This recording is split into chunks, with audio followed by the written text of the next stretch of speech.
Good morning. My name is Sheriff Kevin McMahill. Thank you all for joining us this morning as we reflect upon and remember those we lost on 1 October. This is always an emotional day for all of us, for the family members who lost their loved ones, for the thousands of survivors, for the first responders, and for our entire community. If you would, please indulge me for a moment. I would like to take a moment to introduce some of the guests here on stage. First and foremost, I'd like to introduce you to the former sheriff of the Las Vegas Metropolitan Police Department and now governor of the great state of Nevada, Joe Lombardo.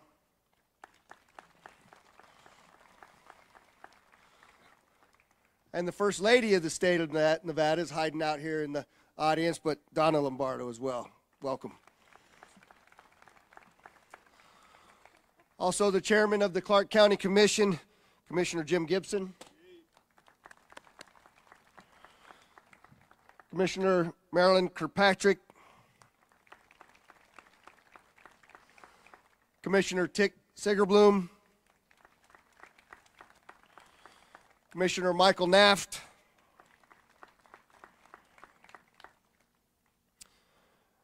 Out in the audience, I don't know where they went here just a minute ago, but Secretary of State Cisco Aguilar is right down here in front.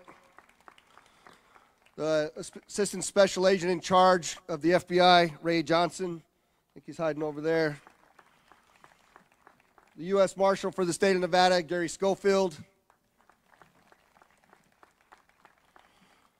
And a huge friend and partner during this event, the Clark County Fire Chief, John Steinbeck. Where you at, John? Somewhere. All right.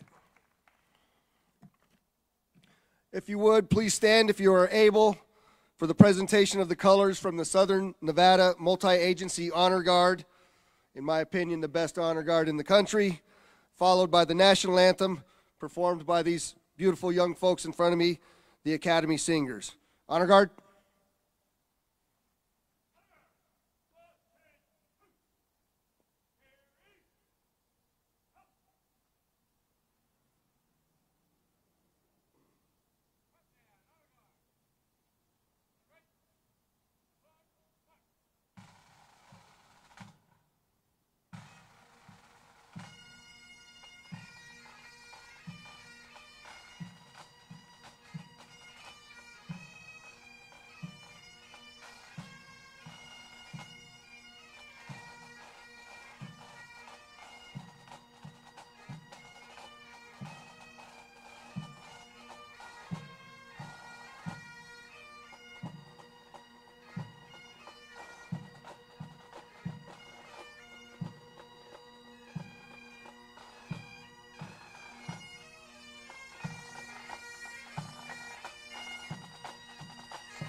Hold on, one, forward, push.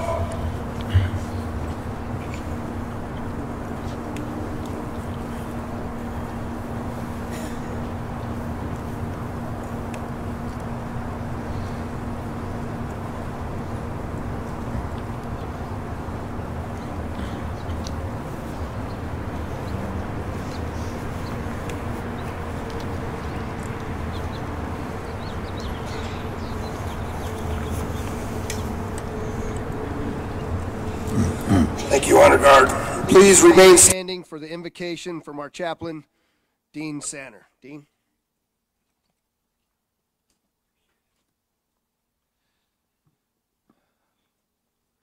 Let's pray this morning. God, we thank you for this day, and we need your presence. We ask for you to be here over every aspect of this ceremony today as we reflect and as we remember. We remember some difficult things today, but we also remember the healing stories that are being told. And you are a God of hope. You take what the enemy meant for evil and you use it for our good, and we thank you for that. And Lord, today we thank you for the inspiration that you've given our governmental leaders and our community to be able to provide places of healing like the Healing Gardens, the Resiliency Center, and the other opportunities for healing that are coming forward. And Lord, we thank you that our community has risen in unity to overcome and to walk in victory. Lord, many people walked through the valley of the shadow of death that night, but you have told us we don't need to fear evil, for you are with us. Your rod and your staff, they comfort us, and we thank you for the hope. We thank you for the resiliency that you bring to each of us. And finally, we remember the families, the victims, everyone that walked through that tragedy on that day. And Lord, although we don't get over trauma, we can get through it. And Lord, with your help today, we know that you can bring hope and healing to every family member that still grieves and walks through those difficult times, because you are a God of hope. And as sure as the sun rises every day, your promises are true. Lord, thank you that you can bring us victory and that we can walk in your power today. In the name of our Lord and Savior, amen.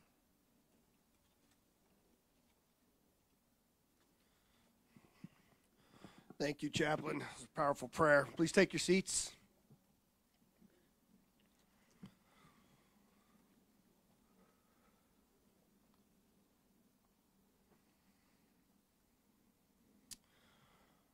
It is now my honor and privilege to introduce to you the man who was leading the Las Vegas Metropolitan Police Department during this event, an absolute rock for our community and our police department, and now the governor of the great state of Nevada. Help me welcome Governor Joe Lombardo.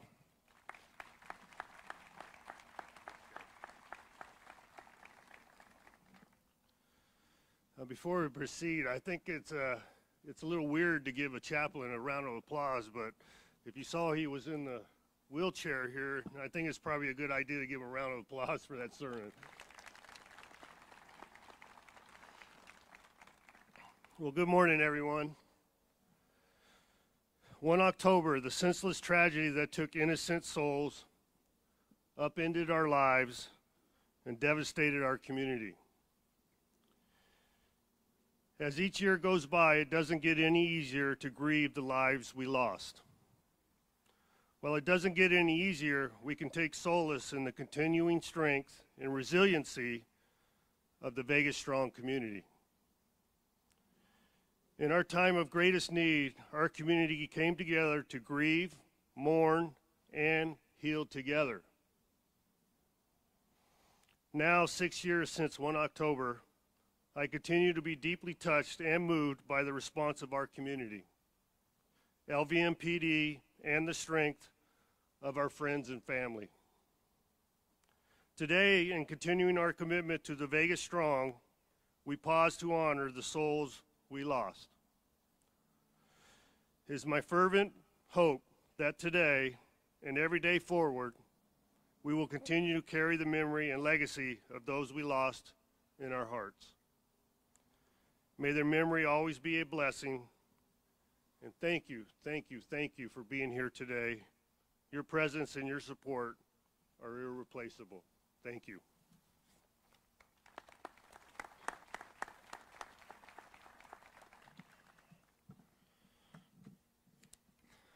Thank you, Governor. Before I start my remarks, I'd also like to just pause for a moment and acknowledge all of the family members sitting in front of us today. God be with all of you. Thank you. We come here every year because it is important for us to continue to help each other heal, to help each other be strong in those moments where we may feel overwhelmed in our grief, and to help each other remain resilient. On October 1st, 2017, I was your undersheriff, and I will never forget that my wife and I had taken our kids to a show on the Strip that evening, not far from the festival grounds.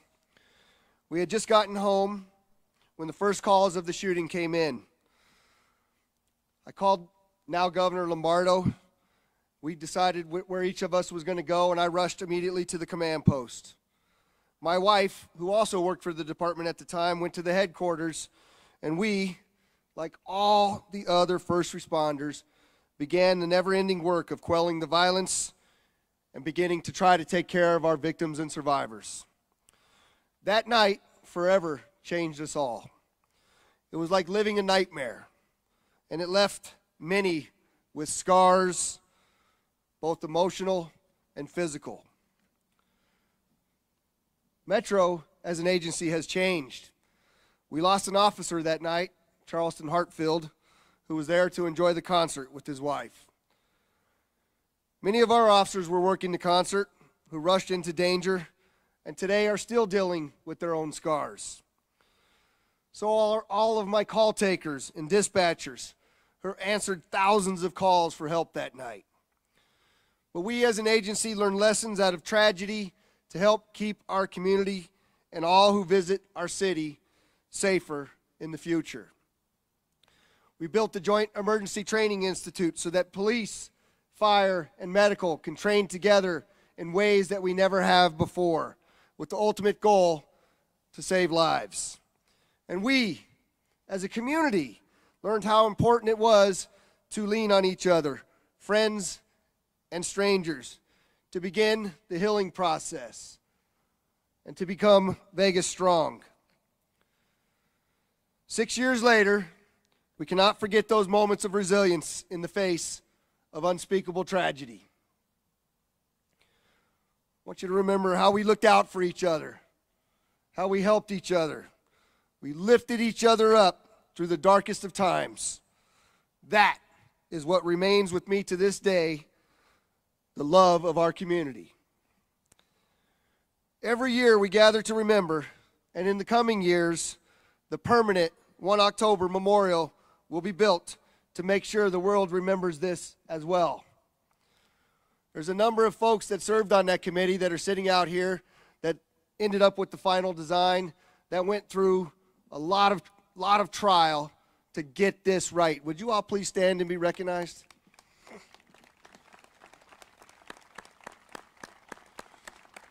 Thank you. The memorial will celebrate the lives of the loved ones who are no longer with us, and it will remind us of the light they left behind to help us remain Vegas strong. It's now my distinct honor to introduce you to the chairman of the Clark County Commission, Commissioner Jim Gibson. Sir?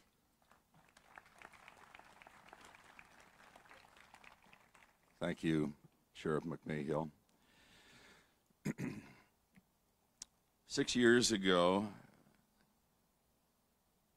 all of us in this valley, all of you, many of you, even in your homes, learned of a horrible and an unthinkable tragedy that afflicts us still and likely will afflict us in important ways as we go forward in life.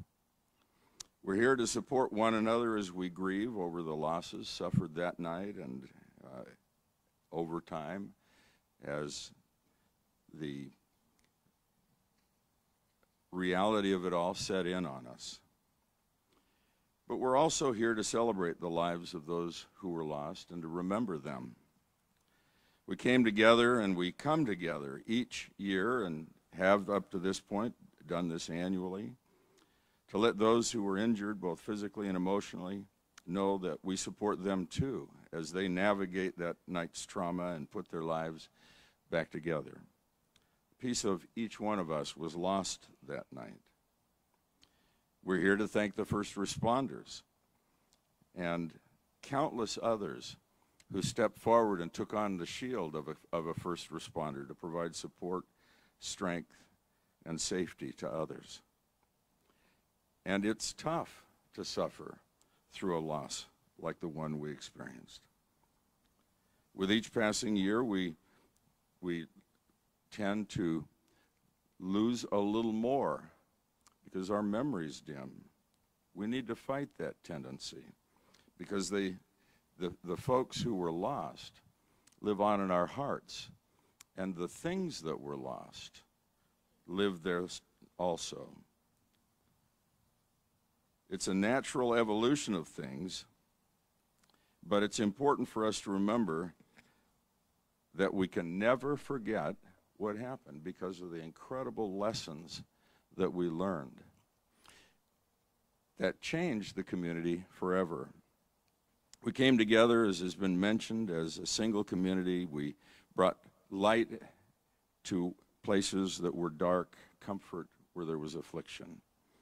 We rose above the awful circumstances, and this community demonstrated that it is unique, one of a kind. The outpouring of love and support we received from one another and from across the country and from the world was noteworthy.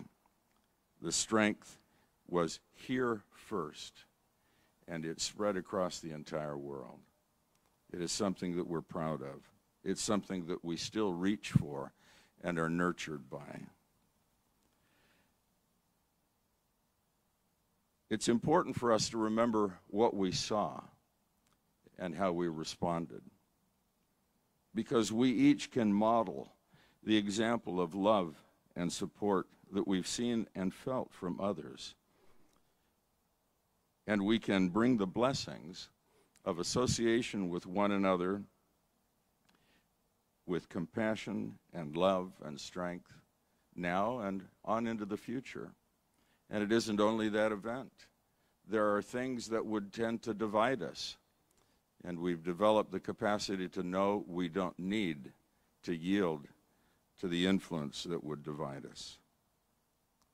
Now, we want those who have passed on to be remembered and those who have been left behind and future generations to know of the love that we felt as a community that day and of the horrors that we experienced because of the incredible lessons that we learned. Part of that recovery was the work that has been mentioned by the 1 October Memorial Committee. Thank you so much for the way that you conducted yourselves. My fellow commissioners and I have approved a permanent memorial called Forever One on the ground there adjacent to the boulevard, where we'll be able to erect an incredible remembrance that will bring healing and its influence into our lives for the rest of ever, and yet keep in front of the public for that same time the lessons that were learned and the experience that we had. I'm grateful for the approach that that committee took, the thoughtful and deliberate way that they acted. I remember thinking, oh my gosh, how are we going to live through this if it takes that long? We've got to get this going. And they taught me a lesson about being deliberate, about listening to everyone, about reaching out and finding what this community feels would bring real healing and real support and real strength to all of us, and in particular to those who suffered personal loss. I can't thank you enough. I want to thank the JCJ architecture firm for the inspirational design. It's an impressive accomplishment. I also want to thank the Community Strong project.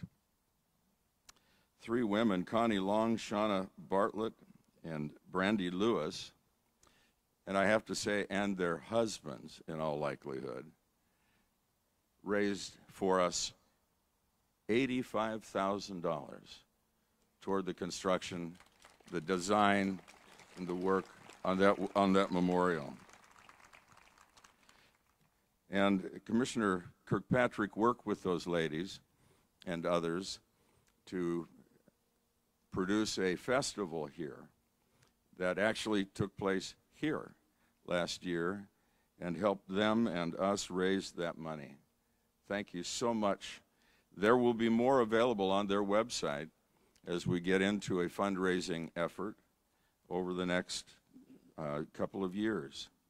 Our work isn't done yet. We're working to establish or select a nonprofit organization that will oversee fundraising, construction, and maintenance of the memorial. And we have jumped the hurdle and are well on our way to the finish line with this incredible design.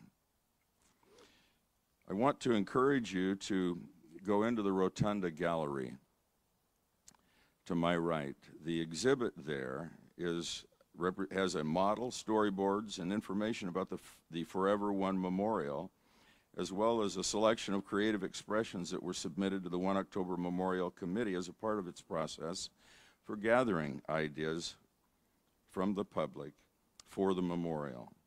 I think that you'll find it meaningful and helpful in every way in great depth.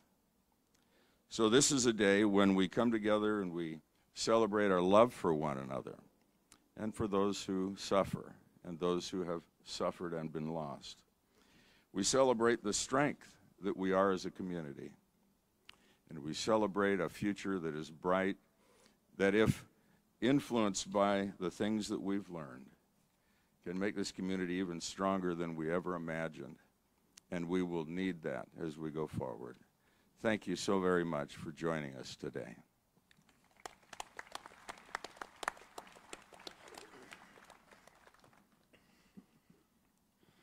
Thank you, Commissioner. This morning, we also have the opportunity to learn a little bit more about one of the victims of 1 October, Angie Gomez, and we will hear from both her mother and father, Steve and Julia Gomez. Please come on up.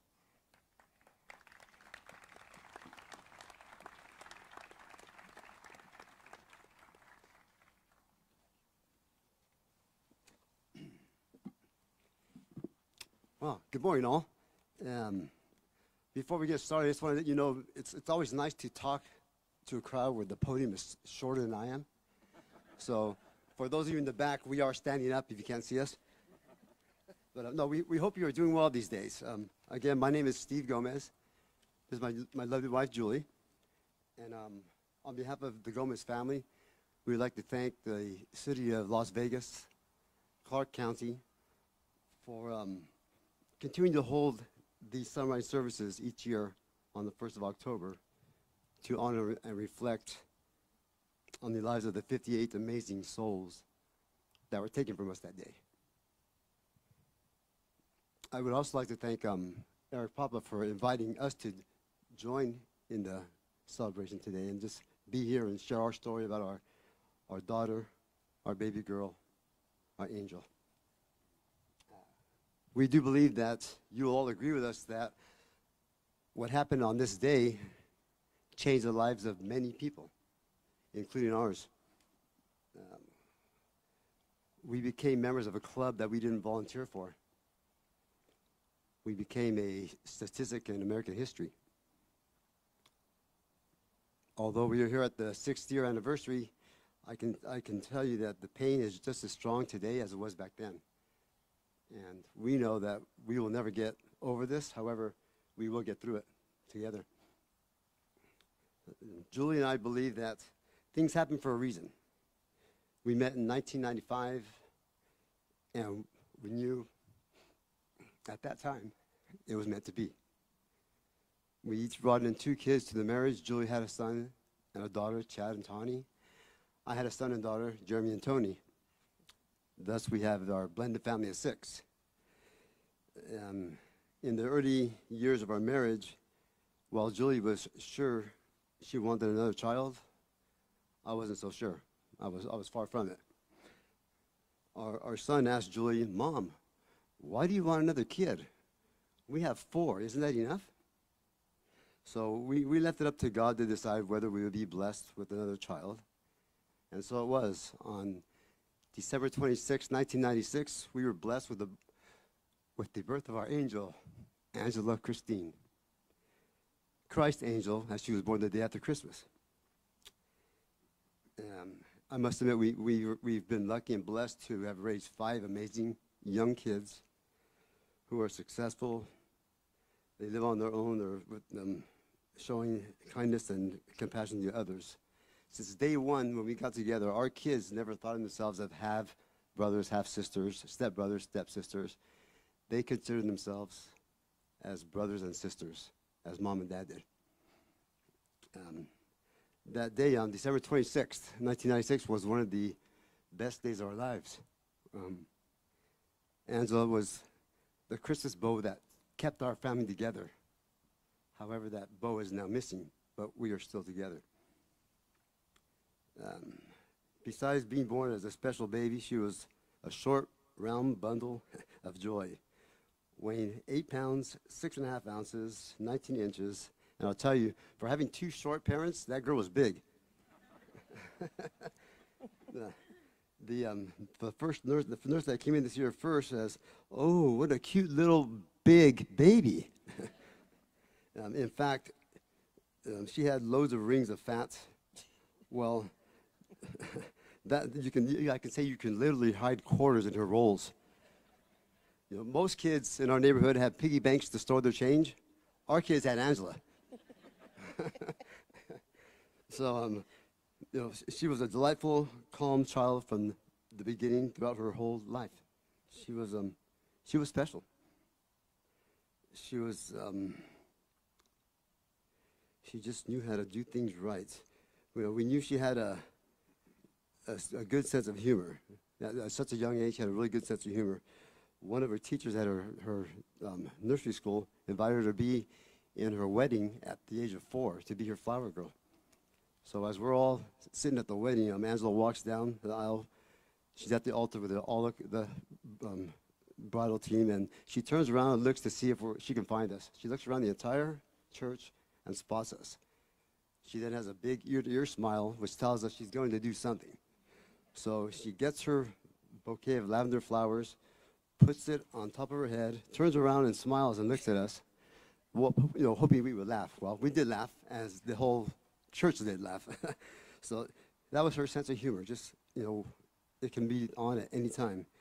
During our family river trips, to get the laughs going on the water, Angela would start off by saying the alphabet.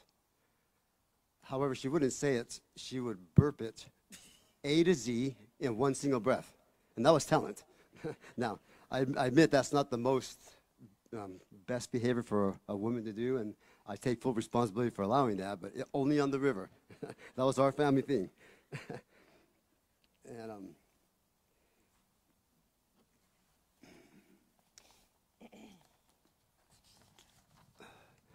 while in preschool, the director of her school and the teacher were very surprised on how Angela put together jigsaw puzzles.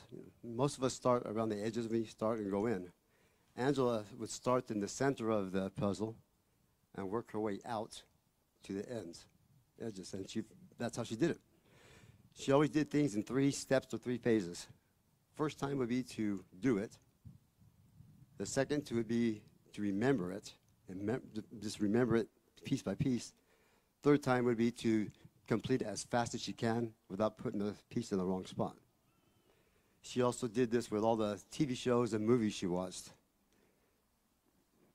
She would watch a movie one time to watch it, second time to memorize it, line by line, third time to repeat it, line by line, to the end.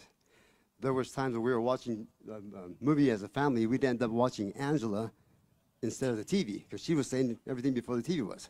So that's her memory she had, and her little sense of humor. One thing, our family, we love the sitcom Friends, and who doesn't love Friends, right? Angela, at a young age, was watching it, not knowing what it was all about, and of course, she memorized every episode of every season. You can throw a line of Friends out there, and she would tell you what episode it's from, what season, the name of the episode, what the disc it's on, and she would repeat the entire line to the next scene. That was Ange, you know. That's what she did. And Angela, of course, she was always friendly. This young lady, she had a beautiful soul, helpful, kind, and loving to anyone whose path she crossed. She was a happy, content child, always with a smile and a hand to hold. She did always make time to show how she cared for people and animals, no matter what. She loved everyone and everything. That was in her blood. We hear so many stories from those who said she made a mark on their lives and on the world, just being a caring person and being there for someone. One lady we ran into, she was an intern at a law office here in Riverside, and she remembered meeting Angela and how she made a difference in her life. While they were in elementary school, Angela was assigned to be her reading buddy. And this young lady remembered that Angela immediately picked nicknames for them, Big Me and Mini Me. And she just remembered how Ange inspired her throughout her educational journey. You know, she remembers how special Angela made her feel. And that's what Angela would do. She would find someone in a crowd or even at school that wasn't having a good day, and she would separate from her friends to go to this individual and sit with them just to make them feel better. Each time when she was when she was a mic tech and a stage tech for Riverside Children's Theater, before each production, she would look around the cast and see who was struggling with stage fright. She'd grab these kids all together, set them aside, and tell them, you know, you're good, you're amazing, you got this, you got this. You know, go out there and have fun. And they would go out there and they would do it, and they would come off and they thank her just for being there for them.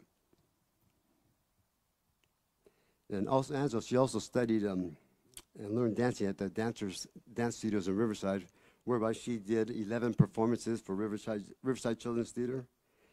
She was a high school cheerleader, volunteered in the community, and gave back to the community she loved. And for being at such a young age, she was involved in this at the age of 14, where she just wanted to give back. And that's what she wanted, to give back.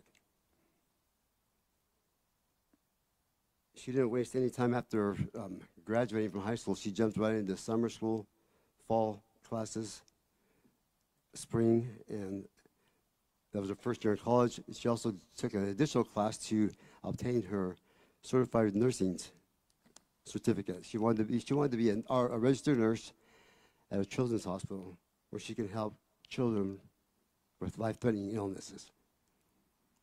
That was her goal. And she got her first job at a recovery hospital the week before the concert. She was so excited.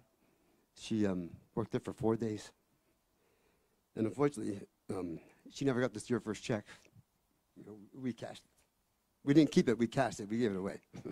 But that was, she just loved it. She was happy to have this job, and her first, real job. And so she had plans to marry her high school sweetheart. As a matter of fact, the day of the concert, he proposed to her. So that, they had their plans to get married. Their house, they knew they were going to live. They were planning for kids. And she had her life in order at the age of 20. And I'll be honest, when I was 20 years old, I was not in order. But at such a young age, she had it in order. And as we look back at pictures as Xander was growing up, Julie and I noticed that she always had there was always a white beam, either to the right of her, on her head, behind her, on her shoulder, or somewhere close to her was a white beam of light, only on her. We lost a true angel on earth that day, October, because she was just too young. She was too young. And I believe God spared her from all the evil, from seeing all the evil that is working triple time to take over us now. He spared her. That's why she's with him. God's plan. We learned firsthand on that day that there was true evil in this world. Rather than live in fear and anger, which we could have done, we chose love. That's why in her honor, we, the Gomez family, our friends, the community of Riverside, we created a foundation in her honor to continue and carry on her legacy and keep her memory alive. It's called the Angela Christine Gomez Memorial Foundation, also known as Angela's Wishes. We've always been strong believers that if you give back to the community will give back to you when needed. And our community proved that to be true. They gave back to us with a lot more. No, I didn't. And that's one thing, we give back, and that gets us through our days. And our mission in her honor is to promote love and kindness. We do random acts of kindness just to make someone's day better, make someone feel good. And we donate to the causes that she so much cherished. We hold a toy drive each year where we collect toys throughout the community. We donate them to the Children's Hospitals of LA and Orange County. We also donate them to a homeless shelter called the Path of Life Ministries in Riverside, whereby they bring in homeless parents and they get to pick a gift for their kids. They let them wrap it so their kids can have a present to unwrap on Christmas Day. And I'll tell you, to see the eyes on these kids when they open up a present, just one present, that's all they want. And to see the look on their face, that's priceless. You can't ask for anything more. It's heartwarming. And in addition to that, we partnered with the Mary S. Roberts Pet Adoption Agency in Riverside, California. We donate service dogs for a program that they have for service dogs that take to hospitals and help people suffering from PTSD. It's a big help, because we were told the first time they took these animals in, this gentleman hadn't talked in 4 months, and when the dogs came in, he talked, he smiled, he laughed. So it does work. And in Angela's honor, they named the program after Angela, which was very, very special. It's called Angela's Healing Hearts Pet Therapy Program. And that was special to us. And in addition to these, we grant 2 scholarships to 2 nursing students at the Riverside City College who are enrolled in the nursing program where Angela was studying to be a nurse. We grant a scholarship to a graduating senior from Riverside Poly High School, where Angela graduated from, a scholarship to the cheerleading squad to assist a freshman with the cost for uniforms and cheer camp. As we all know, that gets very costly and pricey. And every year we donate to the microphones and makeup to Riverside Children's Theater for each of their 2 productions. Those are all given in perpetuity, and it will always continue on when we're no longer here. And that's the purpose of that foundation, to give and share that love and give back to our community. Angela's Wishes was obtained approval from the city of Riverside and the mayor, Rusty Bailey, to commission artists for a mosaic tile mural of Angel's Wings. It's located on the exterior building of Mario's Restaurant in downtown Riverside, right across from the renowned Mission Inn. If you've ever been to Riverside, the Mission Inn is very famous for their lighting ceremony at Christmas time. The mural is called Angela's Wings. We dedicate it to the city and to all 58 angels who were taken too soon that horrible day. We've got a plaque that has every angel's name and birthday on there. And that was our way to give back to people to help them heal. It's a photo op. Go there, make someone smile. Take a picture. Just for a good feeling. And it's a very popular photographed area. That's one of the most alleys that's photographed in California because of the Mission Inn faces right across the street. The message we want to impart is always be kind and spread love. If we can live life as she did, always with genuine kindness, concern, and compassion for others, the world would be a much better place. In Angela's own words, no matter how your life goes and ends, as long as you live your life well and you are loved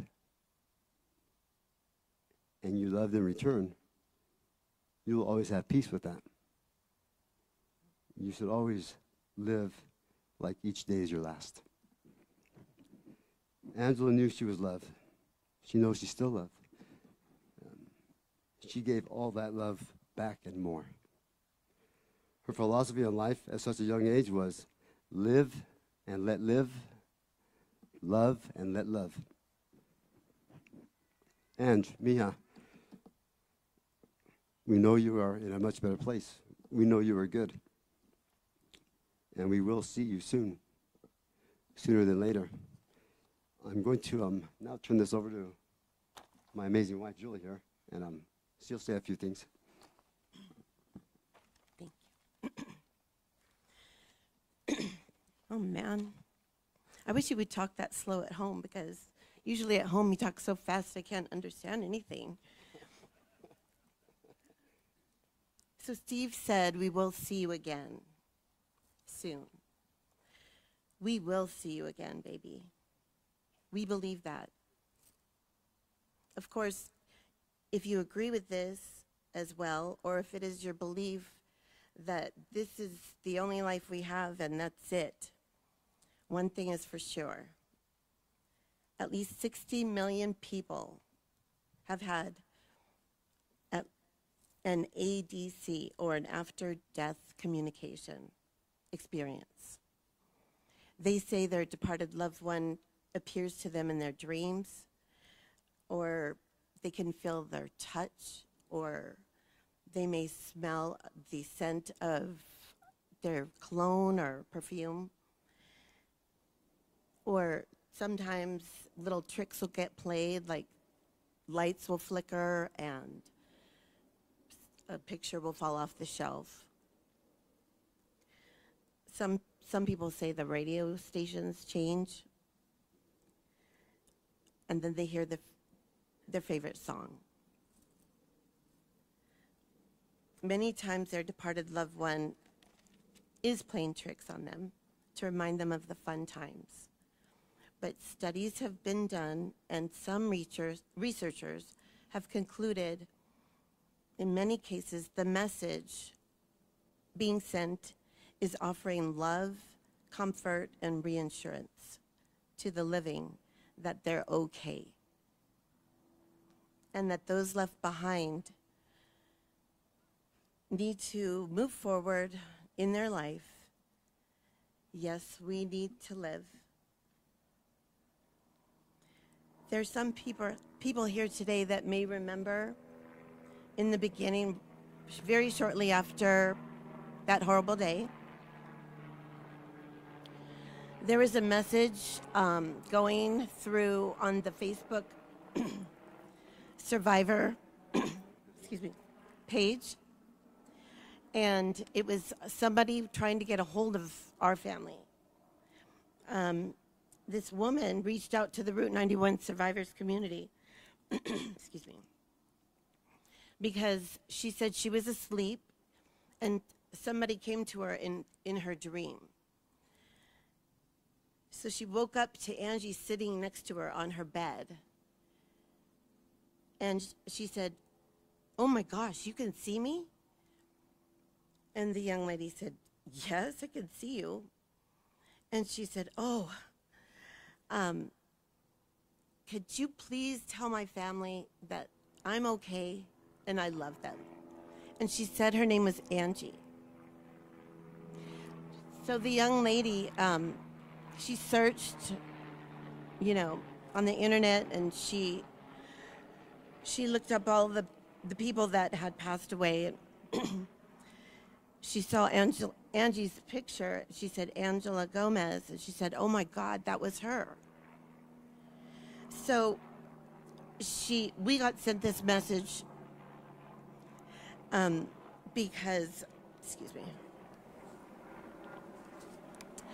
she was hoping that she could bring us some comfort, and that it would bring some sort of comfort, knowing that Angela tried to reach out and tell us that she was okay. And that does sound exactly like something she would do.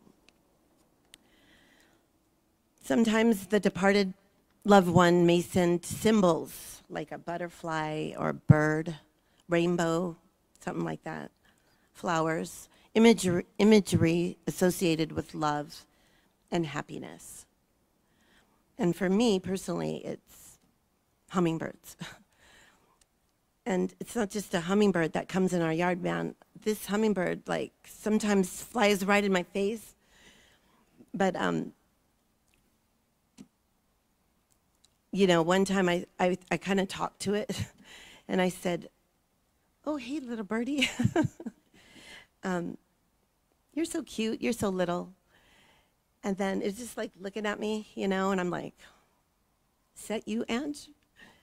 She said, and so I said, "If it's you, show me a sign." And the bird, I'm not kidding you, the bird gets up off the perch, hovers right there, does a little twirl, and then landed back on the branch. And I was like, whoa. And of course, nobody else was there to see it, so of course, I'm probably crazy for saying it, but no. Anyway, they do send us signs that she does send us signs that she's near. And that makes us feel better, and to know that we will see her again someday. And she's comforting us, loving us, and helping us, guide us to choose love. So I'm going to give it back to you. Thank you, and that's very good. Thank you. Very good. Yeah, speaking of like little signs, we all have them, and they're really good. Matter of fact, I'm getting goosebumps right now. And usually when I get goosebumps, I know Angela's here with us. It's just I get that cool breath of air that just goes right through me, and that's a good sign. And as we were driving in yesterday, Angela, at a young age of 2, she loved the movie Titanic. How she knew what was going on, I have no idea, but she loved the theme song, My Heart Will Go On by Celine Dion. So here she is at 2 years old. We're driving around in this huge van to carry our clan around in, and she's in her car seat, and that song comes on, and she's in her car seat, and she would hum that song as it's playing to the T, and she looked like a little goldfish in the back of the van, because she's with her mouth looking for food and just humming that song. And if you could see her face, it was funny. So that was, as we're driving in yesterday, as soon as we start coming down the hill into Prim, that song comes on. And we do another look at each other, okay, Ange. And that song was on until we got to the bottom of the hill, and it ended. And that gave us our little calm before we hit that last stretch to Vegas. So when we drive out here, we get a little anxious, and the anxiety gets high once we get past Prim. That gave us that little calm to get us here, and that was our sign. Yeah, I'm with you guys, Dad, Mom, I'm here. So here we are 6 years later. From then to now, full circle. In closing, I'd like to say to all the parents out there, all the parents-to-be, and everyone else that's here, join us today. Please, don't hold no grudges. Try not to. Make someone's day that much better if you can. Even smile. A smile goes a long way these days. As we've all witnessed and know, tomorrow isn't promised, nor is it guaranteed. Life is just too short. So hold each other close. Always hold your children even closer.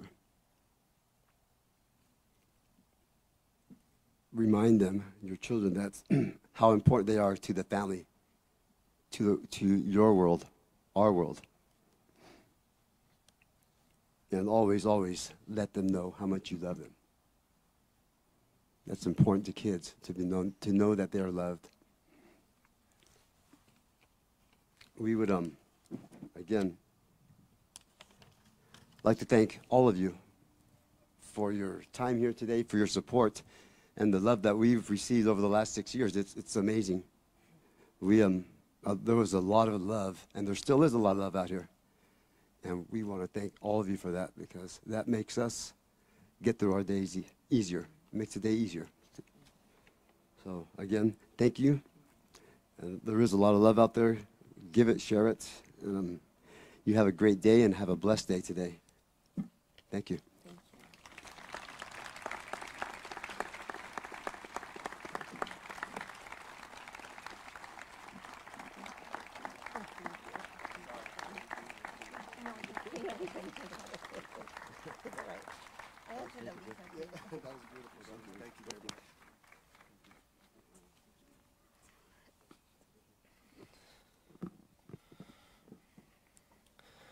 Thank you, Steve and Julie, for sharing that beautiful story. Wish I had a memory like Angie did, I could tell you that. And you've inspired me also that the next time I come down to Riverside, we're going to stop by and see her wings as a family. So thank you very much. Now we have a special treat with country singer Pat Dalton, who's going to perform for us. He himself is a survivor of the 1 October shooting. And Pat will perform his song, Forever Family and Amazing Grace. Pat?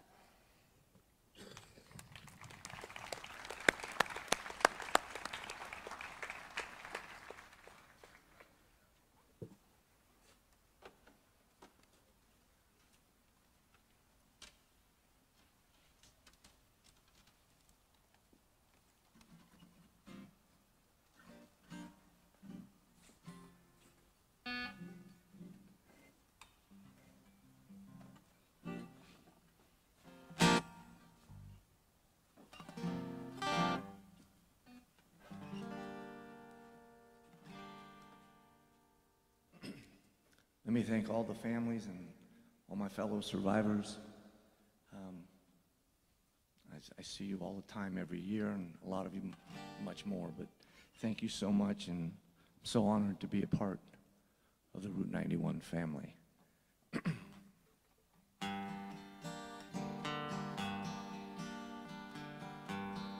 Many of you may know the significance in the name Route 91. Some of you may not.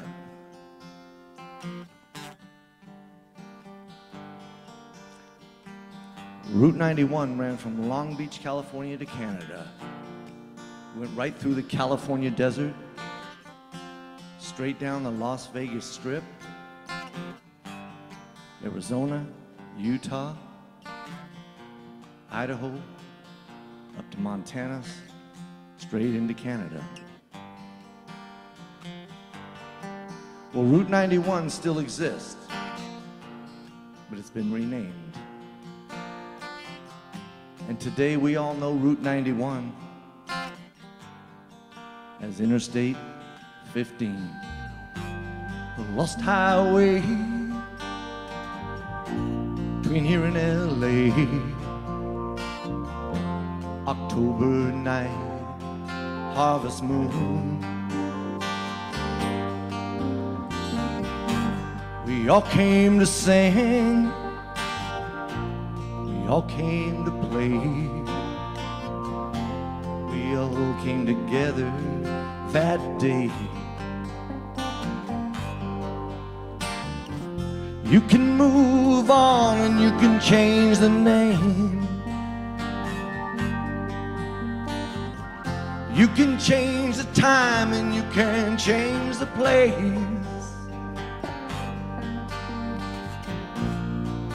but we're still here and we will remain. And that night won't fade away. The memories we share, pain we bear, and we stand strong for the ones who've gone. The way we feel and what we've become. Forever family, Route 91. You've put away the crosses, you've turned the page. You can turn out the lights, that won't change. 'Cause you can't erase what I've seen, and time stands still for me. The angels sang Amazing Grace. Let the tears roll down my face. We're still here and we will remain. And that night won't fade away. The memories we share, pain we bear, we stand strong for the ones who've gone. The way we feel and what we've become. Forever family, Route 91.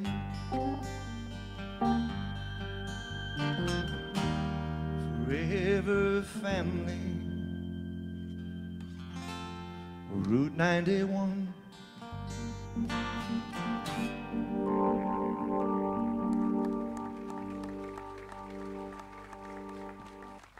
Thank you all so much, and I've heard from so many of the families about the songs that we do, and it's always really hard for me to do these, I have to be honest with you. And I feel that I only play these songs once a year, and that's all I do. I don't do them for anybody else. I just do them for our family. So thank you all so much for supporting Route 91.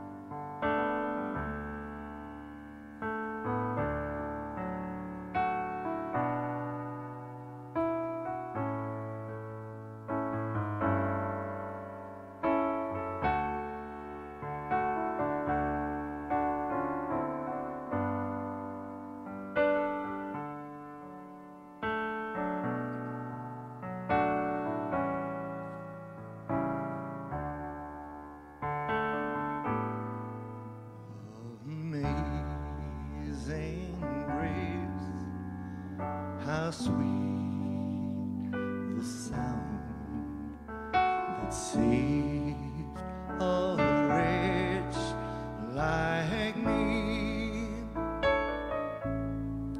Well, I once was lost, but now I'm found. Was blind, but now I see.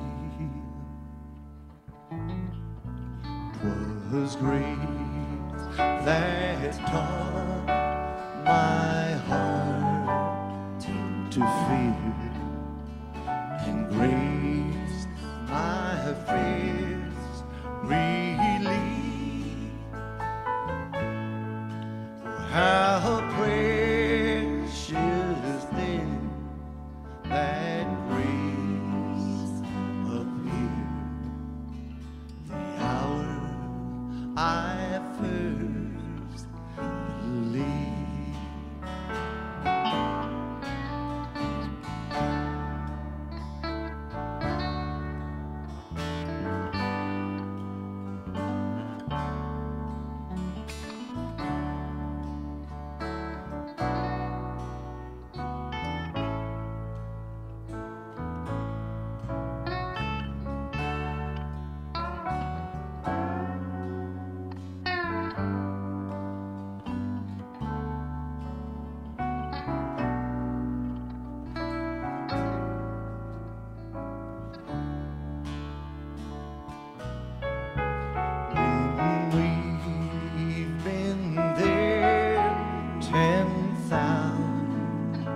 thousand years, bright shining as the sun.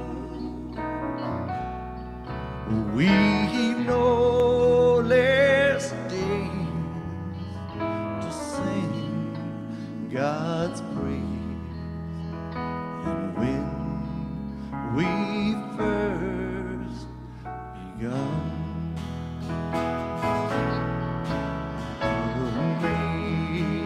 Amazing grace, how sweet the sound that saved a wretch like me. Well, I once was lost, but now I'm found. Was blind, but now I see.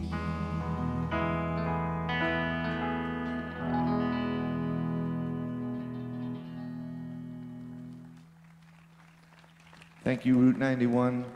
Thank you to everybody here on the stage for all you do for our family. Thank you.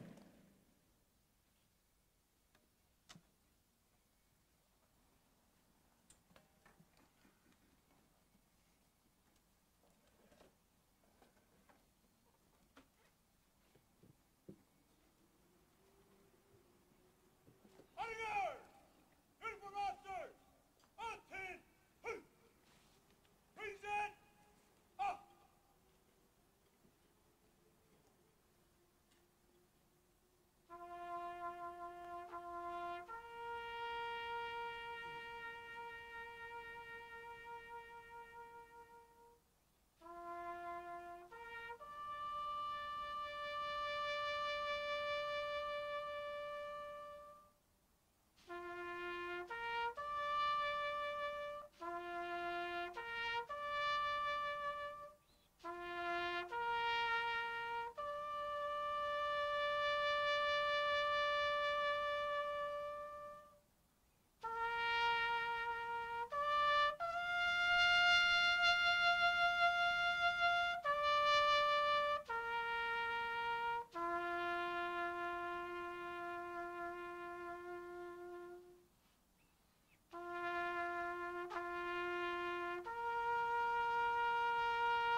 Bodyguard! Uniform officers! Order! Up!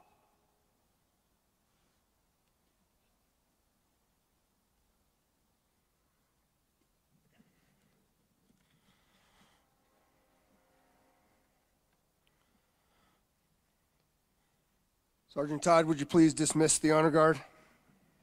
Bodyguard! Right! Hey!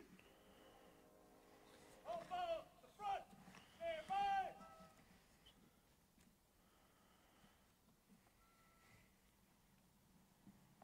Right there! Honor guard! On the right! Forward! March!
Before we conclude, would you please join me in a round of applause for the Academy Singers as well as our honor guard?